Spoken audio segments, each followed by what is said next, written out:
Good afternoon, everybody. What's up, hooligans?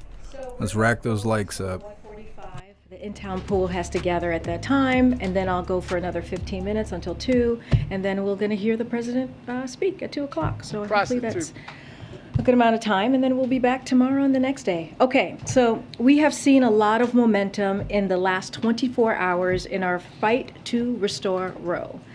Americans in Kansas turned out to challenge views that would move the country backwards, with fewer rights and politicians invading our most personal decisions, and they won. In the wake of Dobbs, the president predicted people would turn out in record numbers to reclaim rights stolen from them, and they did. The ballot measure proposed by extreme, out-of-step Republican officials would have eviscerated fundamental rights and access to health care. Republican officials have been very clear. They are pushing extreme laws banning a woman's right to choose, many of which don't allow exceptions, even for rape or incest.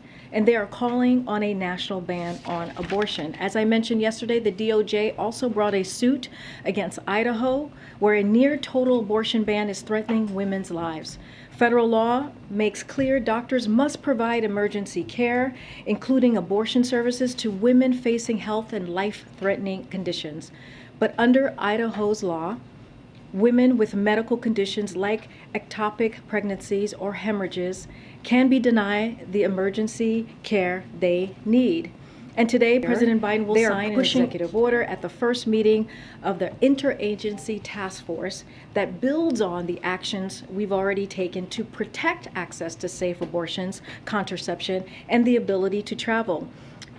Today, the president is directing the Secretary of Health and Human Services to work with states, including through Medicaid, to help women who need to travel out of state for reproductive health care, ensuring there's no discrimination when obtaining medical care, and promoting research and data collection on maternal health outcomes.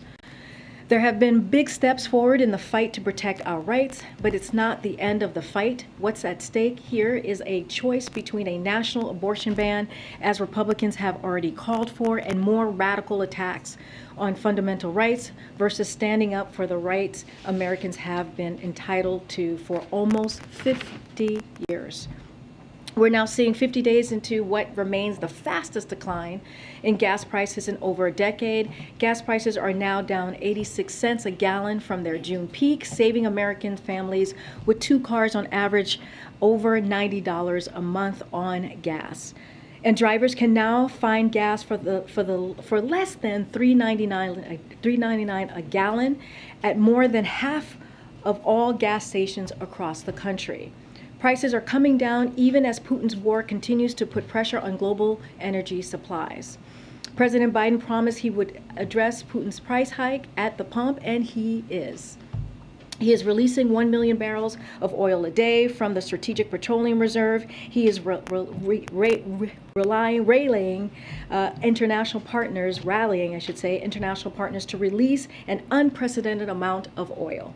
More work remains, but prices are going down, and the president will continue to call on domestic and international oil producers to increase output so they can continue to come down. Finally, lastly, today, former Treasury secretaries from both the Democratic and Republican administrations just became the latest in a wide range of economic experts to endorse the Inflation Reduction Act.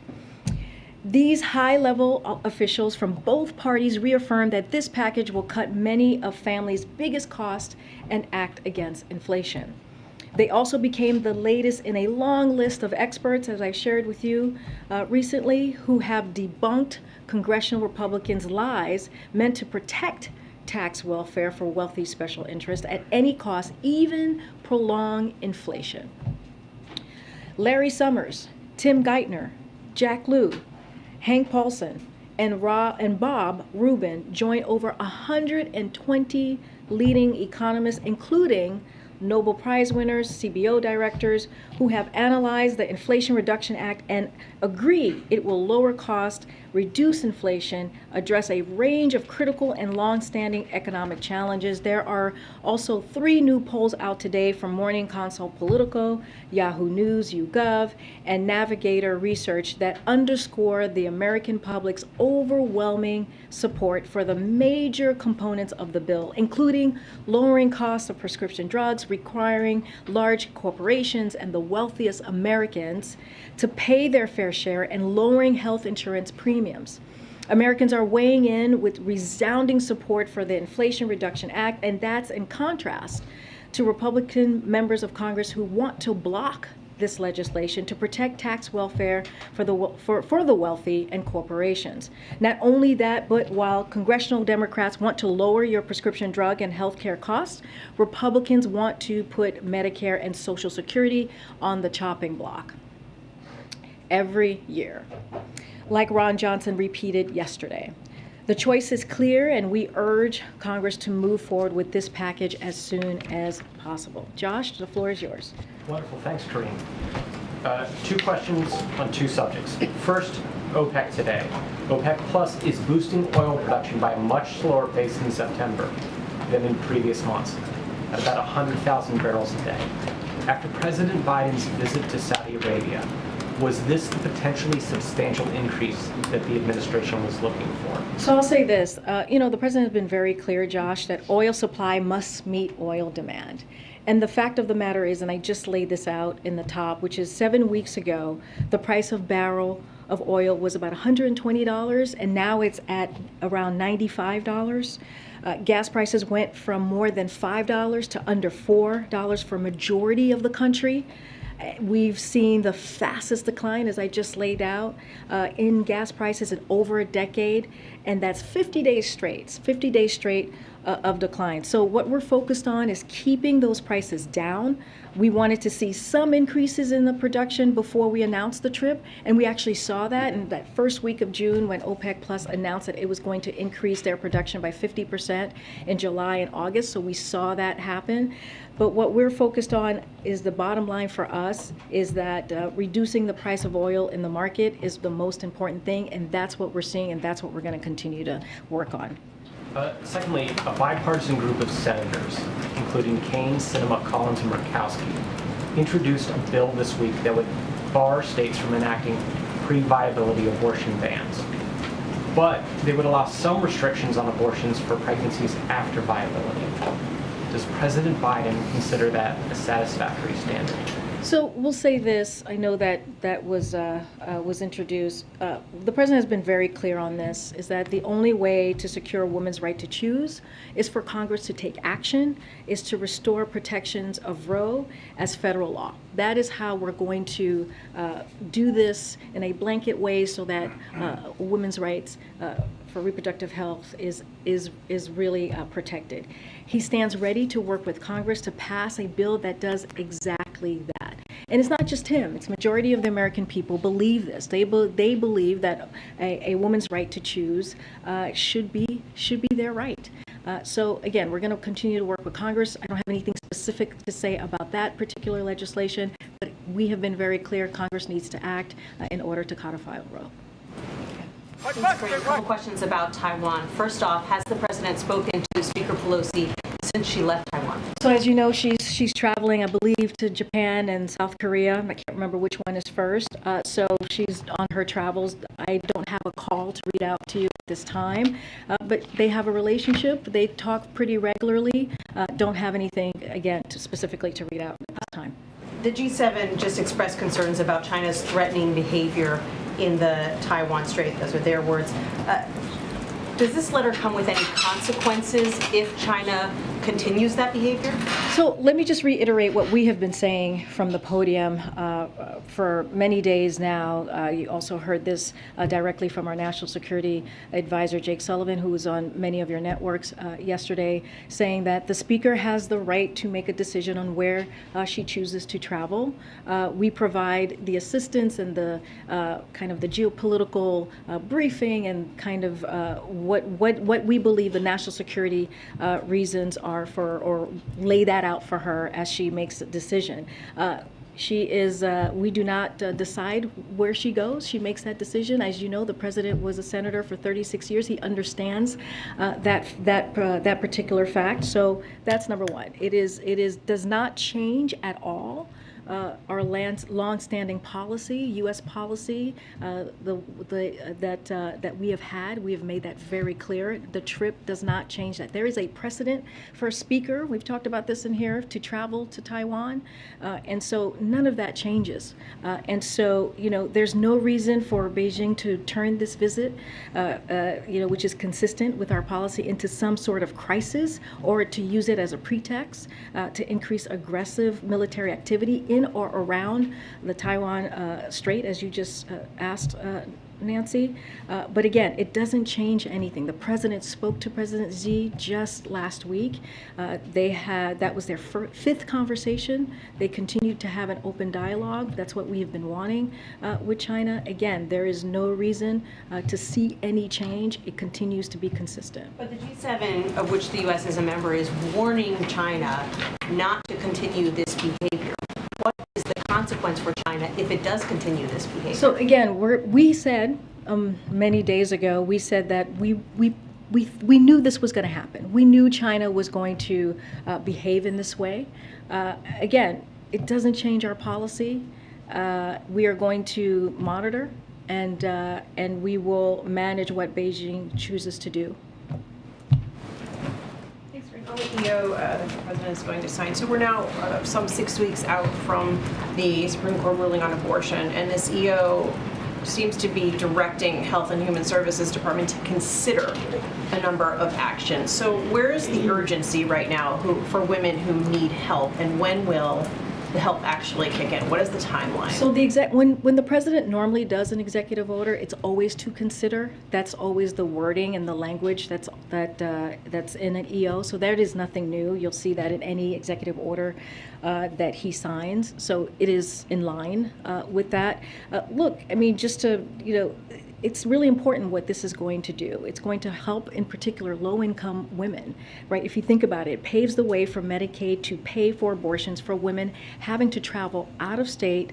Secretary Becerra will invite states to apply for Medicaid waivers to allow them to provide reproductive health care to women who live in states where abortions are banned. Those he judged to be the strongest and most effective on both legal and policy grounds. That's what the president is doing. He's reviewing the options that he has, and also the thing to note here, and we have said this is in consultation with groups. This is in consultation with legal experts when we make these announcements, and the president has been very clear. He is going to continue to do whatever he can to make sure that a woman's rights to choose continues to be protected the best way that he can from the federal government. But again, the way we do this, the way to make sure that it is federal law, is Congress needs to act, and Americans need to make sure that their voices are heard. What is the timeline, specific timeline on this EO for women who want to have an abortion soon? Will this help them get one? Are we talking about days? Are we talking about weeks? Are we talking about 6 months? So that's a great question. We don't have the details to share today, but HHS will soon have more on what a waiver could look like in the timeline, as you're asking me, and which would generally target, again, low-income women served by Medicaid and help cover certain costs. So HHS, as you know, the president's going to sign the executive order. It says to consider. Secretary Becerra will then work with his team to figure out the details and the timeline. And one more question on this. How will you be able to pay to help women pay to cross a state line to get somewhere else where they need to go, given the restrictions of the Hyde Amendment? So that is something that HHS will come up with the details on that. But you're about to sign an EO. Have they not figured that out? Well, we're going to leave it to HHS to come up with the details on the specifics on how they're going to work with states if a state asks for a waiver and what that's going to look like. So this is going to be in their purview. They're going to come up with the specifics, again, with the details on how this is going to work. But again, this is what the president is doing. He's looking at everything that's available to him on the table, whatever is legally possible, what he can use his executive authority to move forward on, and that's what he's doing. A quick question again on oil. 100,000 barrels a day, it's enough to basically cover, I think, 86 seconds of global oil demand in a day. And it's essentially a rounding error when analysts say that the kingdom could increase production by at least 5 times as much. Is the White House happy with that amount? And again, does Biden feel like he got what he wanted out of the visit to Saudi Arabia? So, again, the way we look at this is that I laid out the gas prices and how that's gone down. We went from 120. It's gone now. All right, 120. There we go. You just missed it. So this is the prices at the pump, 86 cents. But if you look at the barrels the barrels, it went from 120 to $95. That's a significant, I think, movement that we have seen. And again, we're not members of the OPEC Plus. We have said that we do not belong to OPEC Plus. But they made an announcement the first week of June.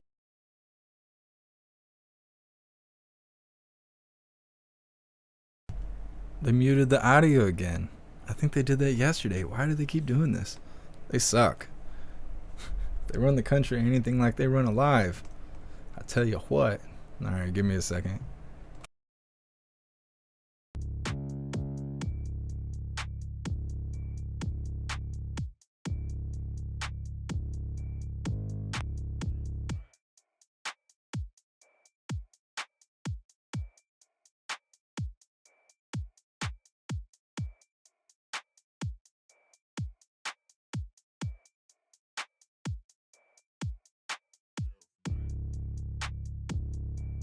$40 million. So that is, we see that as incredibly important as we're doing the work for the president. And just quickly, Saudi Aramco also signed MOUs today with China Petroleum and Chemical Corporation to collaborate more, and with Sinopec to create a new manufacturing hub in Saudi Arabia.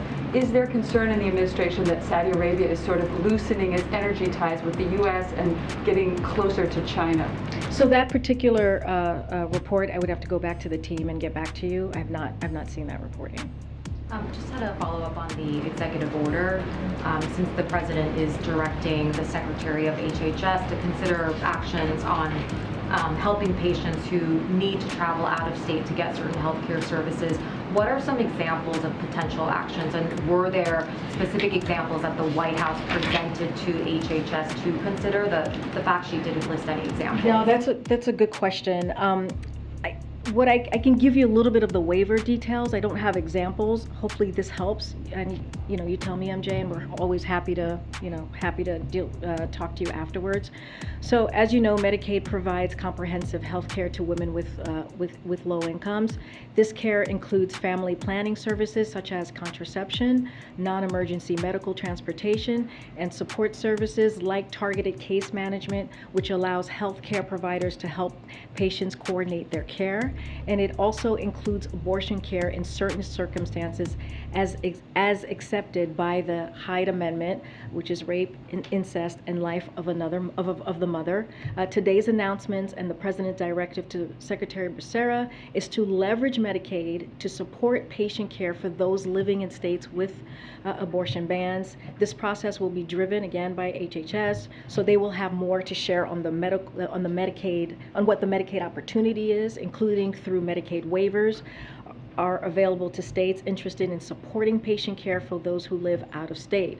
But generally speaking, though, these opportunities will target low-income women served by Medicaid, because we were asked that question, how we were going to help women who couldn't afford abortion. So this answers this question, having the waivers, and it will cover care that is otherwise part of Medicaid's comprehensive benefit program, which include travel under Medicaid's non-emergency medical transportation benefit. They will have more of the details, but that's kind of the laydown that I can give you at this time. And just in terms of the timing of this executive order, obviously the idea of helping patients who need to travel out of out of whatever state they're living in now to get abortion services, other healthcare services, I think that's an idea that you all have been obviously talking about since the Supreme Court overturned Roe v. Wade.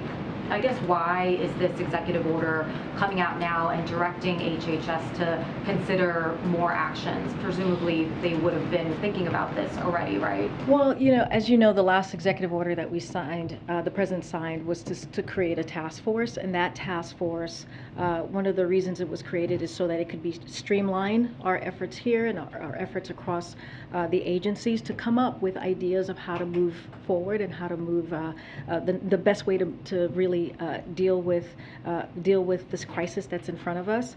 And so, and also, I think, so that's one part, right? The task force came together. They are putting forth ideas and ways to move forward.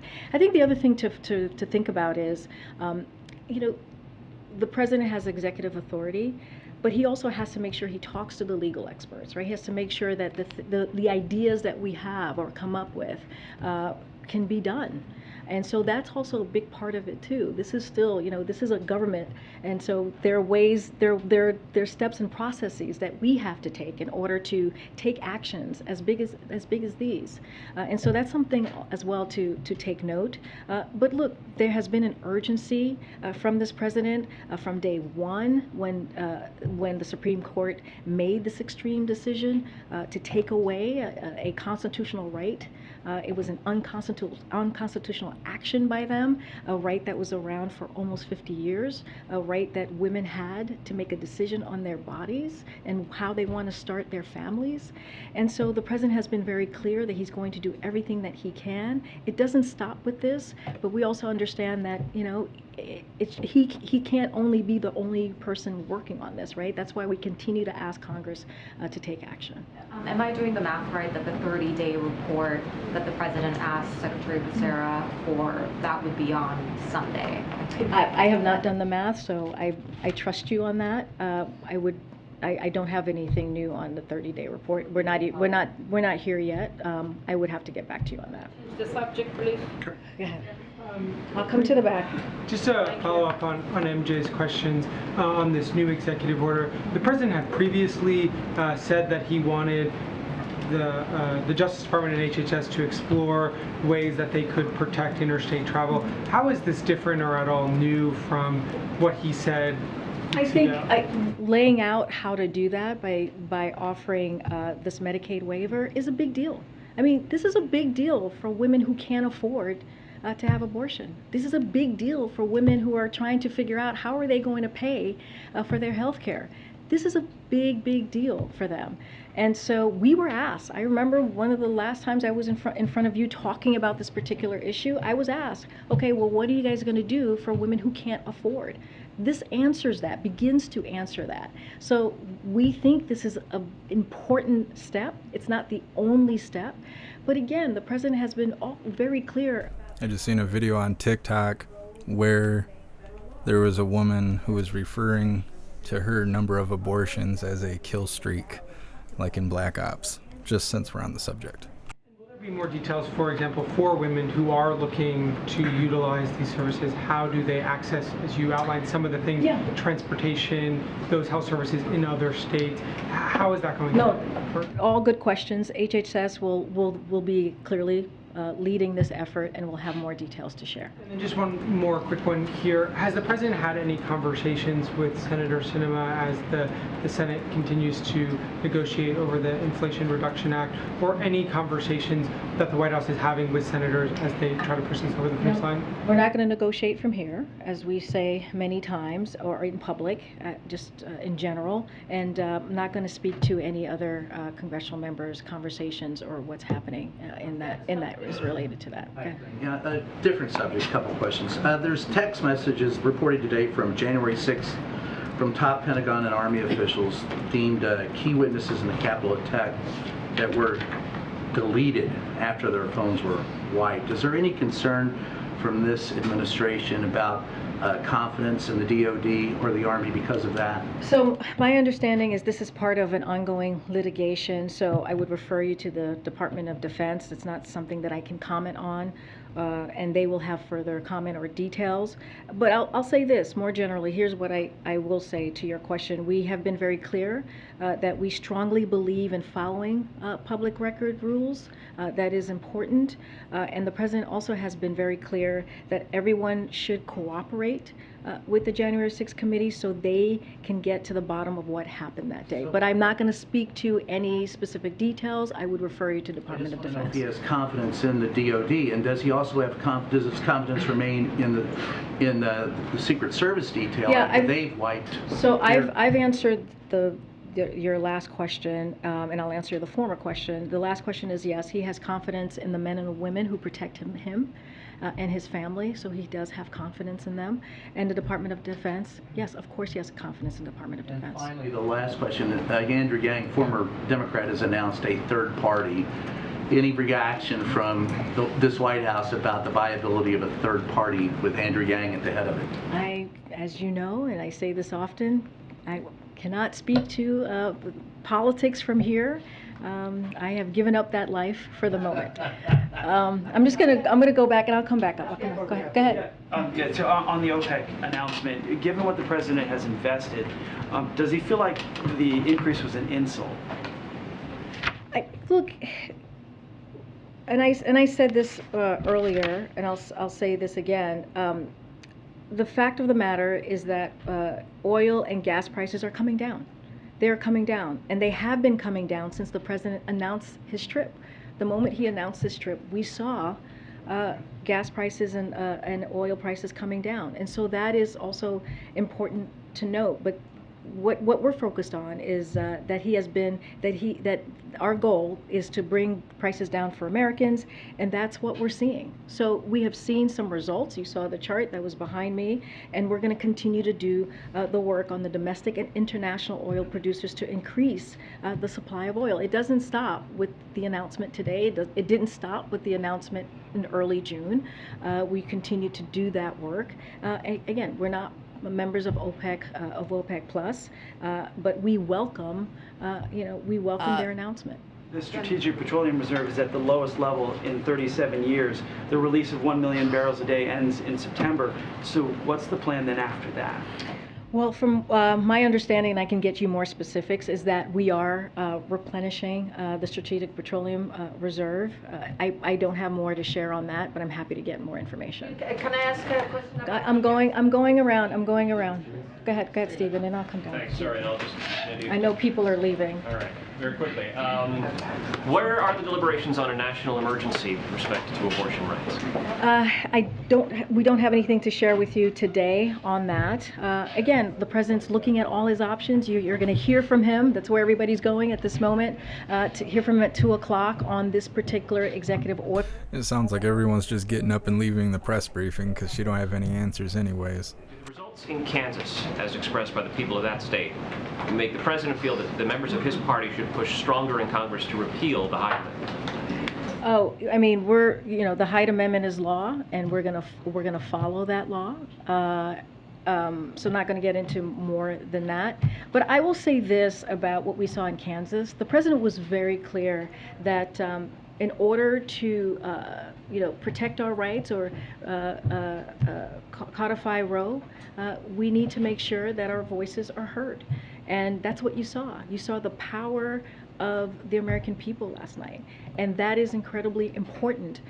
It was not expected what we saw last night, and so this is what we need to continue to do in order to make sure that it is the law of the land, that Roe becomes law of the land. People have to make their voices heard, and we're gonna continue to call on them to do that. Okay.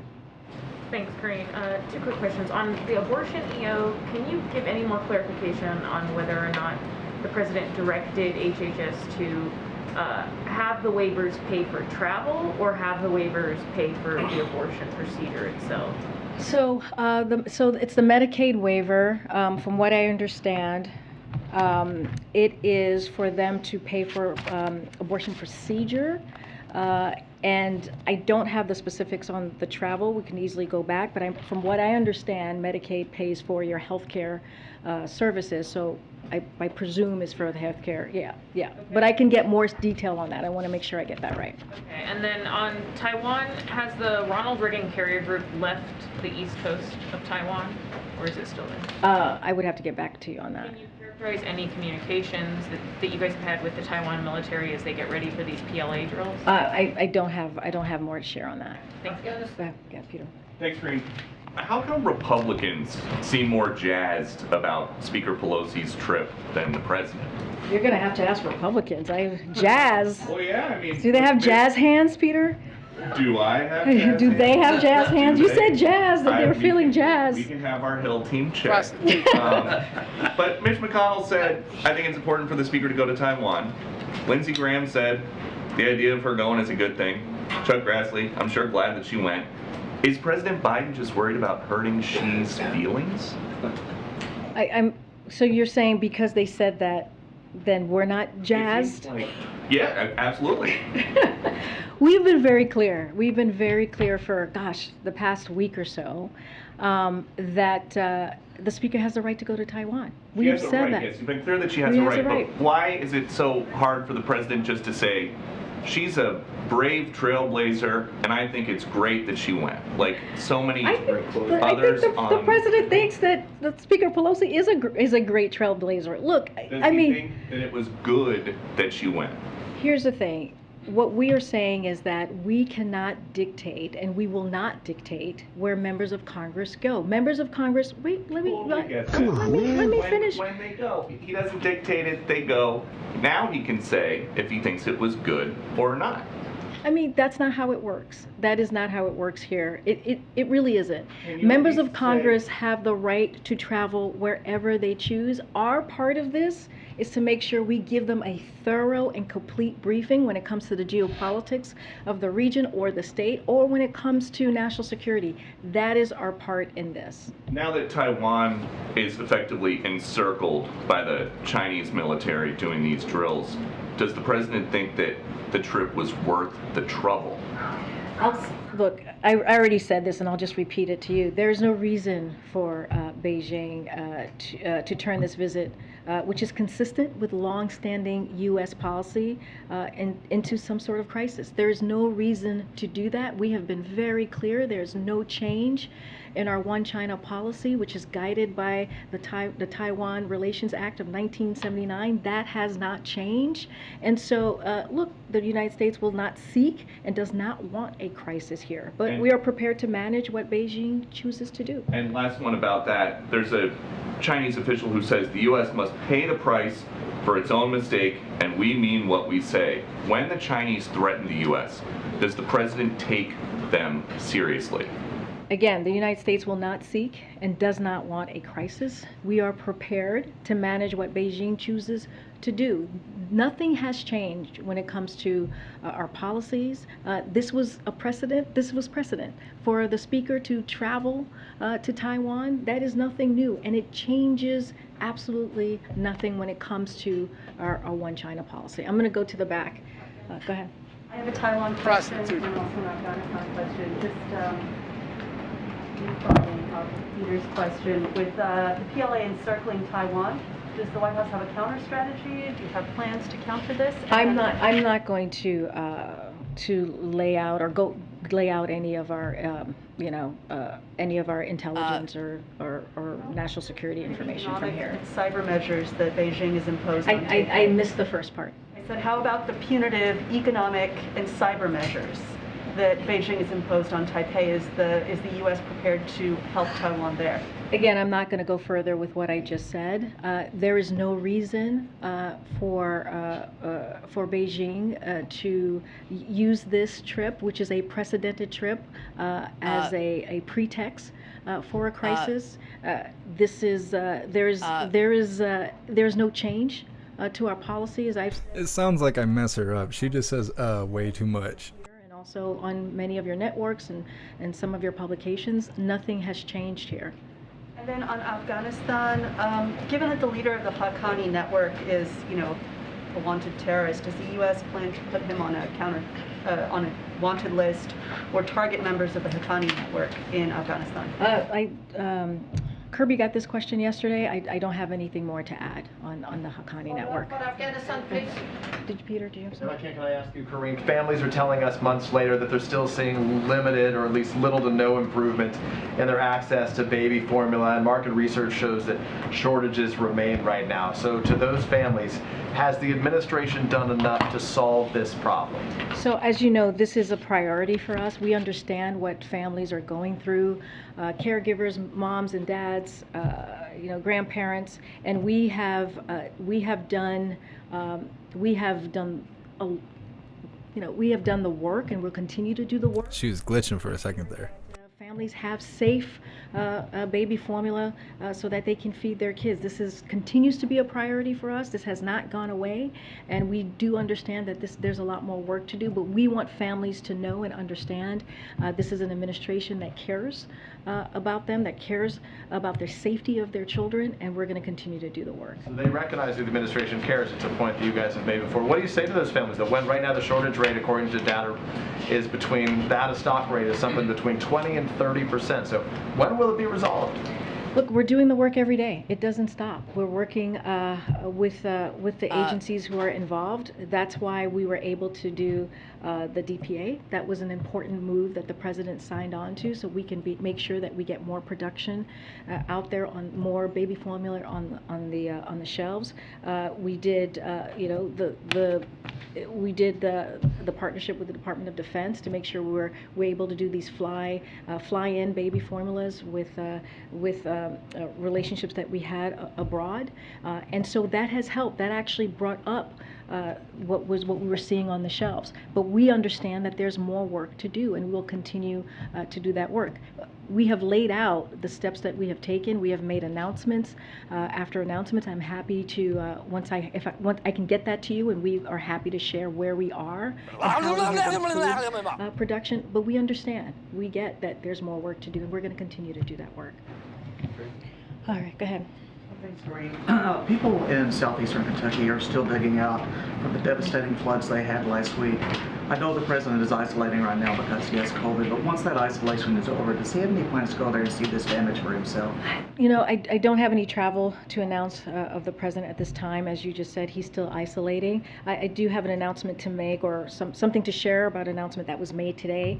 Department of Health and Human Services, Secretary Becerra declared a public health emergency for the Commonwealth of Kentucky, which gives the Centers for Medicare and Medicaid Services beneficiaries and their health care providers and suppliers greater flexibility in meeting emergency health needs. We are doing everything that we can.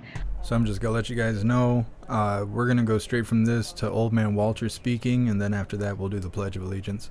To the state of Kentucky, and again, I've said this before, but our hearts go out to the families who have lost loved ones and just lost so much in this period of time. But is a presidential trip there something that's even being considered? Is that something Well, the president as you know, wants to he do? went to Kentucky when I believe it was a tornado that happened, last year.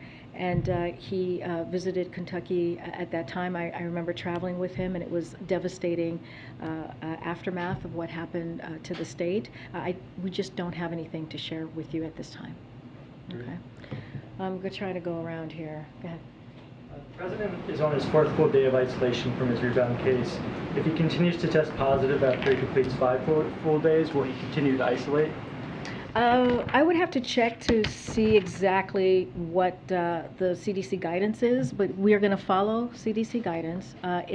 One thing I do have to say is CDC recommendations for rebounds. There are no CDC recommendations as it relates to testing and as it relates to travel, but we have been following the 5-day of isolation. We added to our protocol, as we do here at the White House, because of the unique situation and the unique jobs that we all have here, and making sure that we keep everyone safe. We added the 2 negative tests in order for many of us to come back to work. As far as beyond that, I would just have to make sure I check with the CDC guidance, but we will continue to follow that.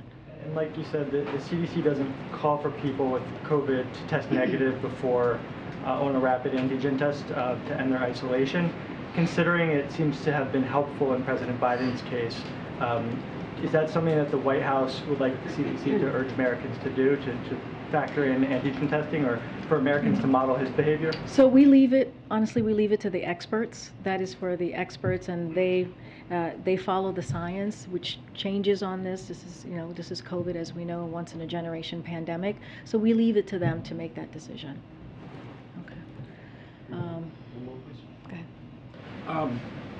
As you know, the McKinney fire in Northern California has killed 4 people. I just want to know, has the administration been in touch with California officials, or what federal resources have been brought to bear there? Yeah, so we have been in touch with state and local officials in California. We're continue to closely monitor the wildfires raging throughout the western United States, and the president has also been receiving regular updates. Even as he's in the White House resident, he's working every day. I'll say this to the folks in that region: our hearts go out to the people who have been impacted by these extreme weather conditions, including those who may have lost their homes or businesses to what has become California's biggest fire so far this summer. More than 2,500 personnel and firefighters are on the ground fighting the fire, and FEMA has been there very quickly, approved additional grant funding to help the California pay for the cost of fighting the fire. We also continue to take steps to make communities more resilient to extreme weather events like wildfires, including through the $2.3 billion in FEMA funds that President Biden announced last week to help communities increase resilience to heat waves, drought, wildfires, food, hurricanes, and other hazards. I'm going to go way to the back. Go ahead, Owen. Karine, thanks. Good afternoon. Good afternoon. 2 questions. Back to the executive order first, from a much different perspective here.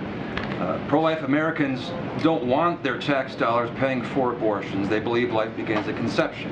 The Catholic Church teaches life must be protected from conception forward. But this executive order would have Medicaid pay for travel expenses for women to get an abortion. So my question, respectfully please, why does the president want to force pro-life Americans, including Catholics, of which he is one, to subsidize abortions? So I'll say this. So federal law makes clear doctors must provide women emergency medical care, including abortion services to stabilize women facing and life-threatening conditions. We are working to ensure that pregnant women whose life and lives are in serious jeopardy receive the care that they need. This is what it is. This is what we're trying to do. This is what the president has promised that he would do. But under that same federal law, there are exceptions for moral, to your point, Owen, or religious objections to provide particular medical services. So nothing in today's EO impacts those exceptions. So there are exceptions there. Then a quick follow-up. Catholic bishops say the administration is trying to force doctors and nurses to perform procedures that go against their religious beliefs, including gender transition surgery and abortion. Does the president believe in conscience rights and religious freedom for healthcare professionals? So I thought that's what you were asking me in your first question. It's basically the same as I just laid out, which is like federal law makes clear, right, that doctors must provide women emergency medical care, including abortion services, to stabilize facing health and life-threatening conditions. As I just stated, under the same law, there are exceptions for moral or religious objections to the question that you're asking me to provide particular medical services, and nothing in the EO impacts those exceptions, so there are exceptions there. And I thought that was the first question that you were asking. Okay, so let me just clear it up just one final time here then. So on the going back to the first question, on the Medicaid, on the proposal to have Medicaid fund travel expenses for women seeking abortion, how would that not violate Hyde if it's using taxpayer dollars to pay for abortions? This EO does not, will not violate the Hyde Amendment. It is law, and we follow the law here. I have to go. It's 2 o'clock. Thanks, everybody. I'll see you tomorrow. Thanks, Karine. Thank you. Prostitute.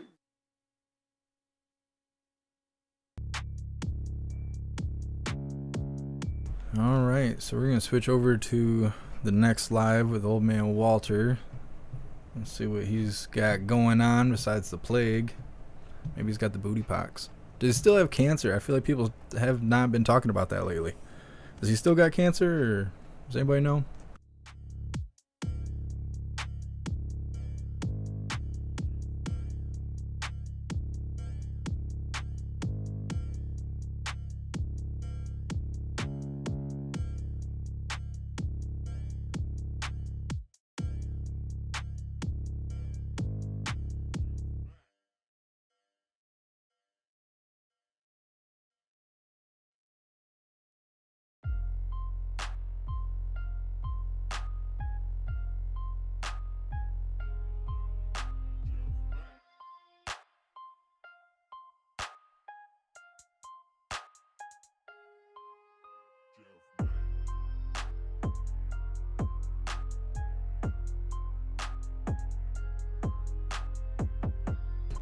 See, bravo. If he has cancer, I'm celebrating. You crack me up. I wonder how late he's gonna be. He's usually late. He's usually like hardcore late. He is the cancer. Sam, they're probably getting him all jacked up on meds before he's going on camera. Oh, absolutely. They gotta juice him up. They had to wake him up from his nap. Pull the small child-shaped bear out of his arms. Wipe his face up. Kick him out on the stage.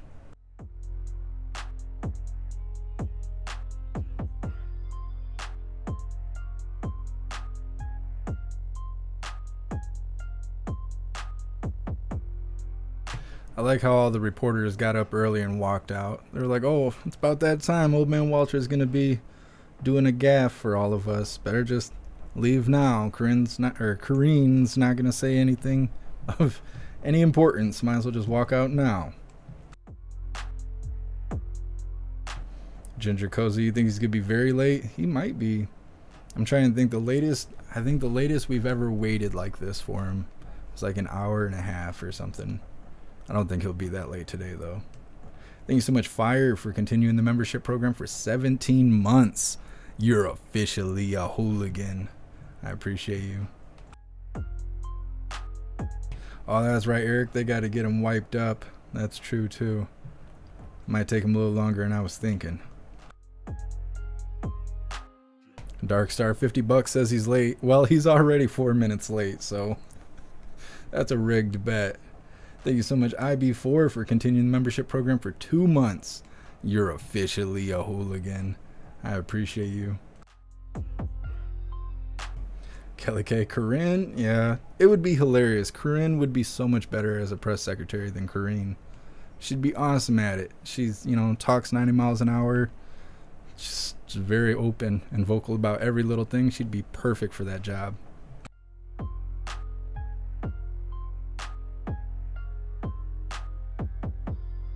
Tat and Blue, I hope you don't expect me to read that out loud. I can't pronounce any of what you just said.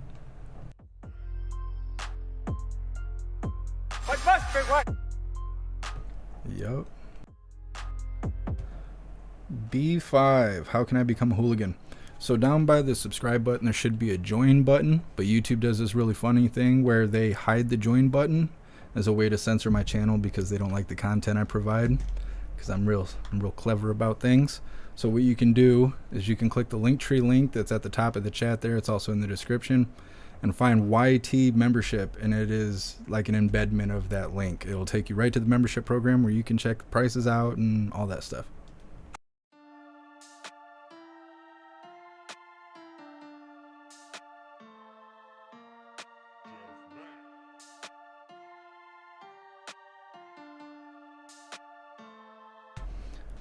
Damon, I agree, Jeff. I am pretty sure he's on some really good drugs. Oh, absolutely.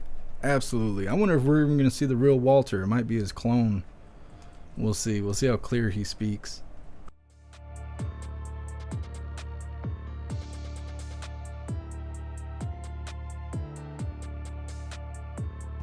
NC, they don't like it because you're not controlled by Big Corp on what you can show.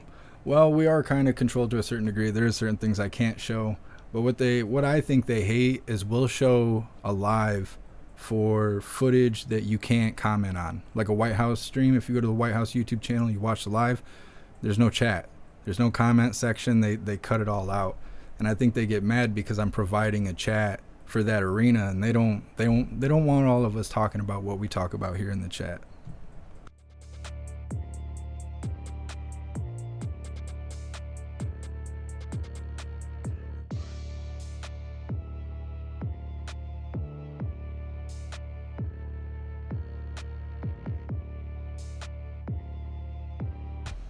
Proud dad. What if he comes out all bug-eyed like the other day? I hope so. I'm hoping so. I'm hoping that it's really entertaining. I hope he's just totally dosed up and got some of that brain fog going on and makes it a good show.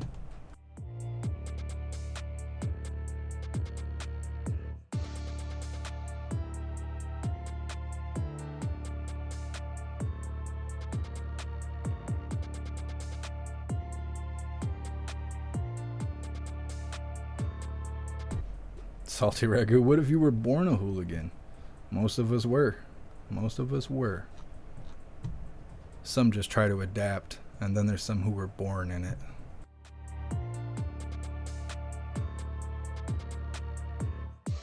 Try and check all the chats. We're currently live on YouTube, Twitch, Odyssey, Rumble, and Facebook. And I really don't show those other chats as much attention as I should, but, you know, you have a couple hundred people on YouTube, it's hard to break away to see the other chats. My apologies, everyone. I try to work on it.